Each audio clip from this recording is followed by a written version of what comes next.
Ang kwento tungkol sa anglerfish o isdang pangarap ay isang kagila-hilalas na kwento ng kalikasan.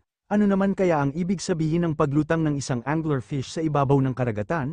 May nakaambang panganib ba sa ilalim ng dagat o isa itong pahiwatig na mayroong kakilakilabot na mangyayari sa hinaharap? Narito ang kwento. Sa malalim at madilim na bahagi ng karagatan, kung saan halos hindi na umabot ang liwanag ng araw, naninirahan ang isang kakaibang isda na tinatawag na anglerfish. Kilala ito sa kanyang nakakatuwang paraan ng pamumuhay at ang kanyang natatanging anyo.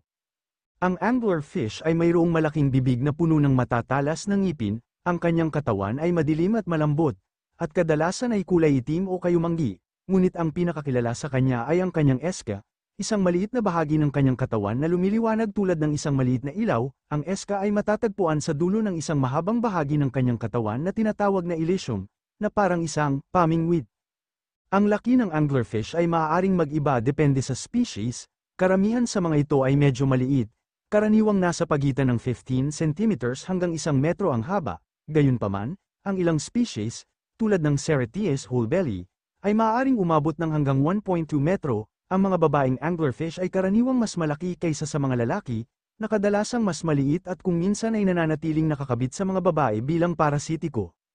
Dahil sa sobrang dilim ng kanyang tirahan, gumagamit ang anglerfish ng kanyang eske bilang pain upang manghuli ng mga maliliit na isda o iba pang hayop sa dagat.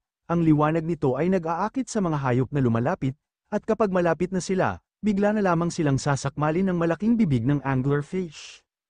Ang anglerfish ay kilala rin sa kanyang kakaibang paraan ng pagpaparami. Ang mga lalaki ng anglerfish ay napakaliit kumpara sa mga babae. Kapag nakakita ang isang lalaki ng babae, siya ay kumakapit dito at unti-unting sumasanib sa katawan ng babae. Sa huli, ang lalaki ay nagiging bahagi na lamang ng babae at nagiging isang parasite na nagbibigay ng tamid kapag kailangan ng babae na magparami. Ito ay isang halimbawa ng sexual parasitism. Bagamat mukhang nakakatakot, ang anglerfish ay mahalaga sa ekosistema ng dagat. Sila ay nagsisilbing tagapagbalanse sa populasyon ng mga maliliit na hayop sa dagat. Ang kanilang kakayahan na mabuhay sa malalalim na bahagi ng karagatan ay nagpapakita rin ng kahangahangang adaptasyon ng kalikasan. Ang kwento ng anglerfish ay nagtuturo sa atin na ang bawat hayop ay may natatanging papel sa kalikasan. Kahit na mukha silang kakaiba o nakakatakot, sila ay bahagi ng isang mas malaking balanse na nagpapanatili ng buhay sa ating karagatan. Sana'y nagustuhan mo ang kwento ng anglerfish. Kung may iba ka pang katanungan, huwag mag-atubiling magtanong.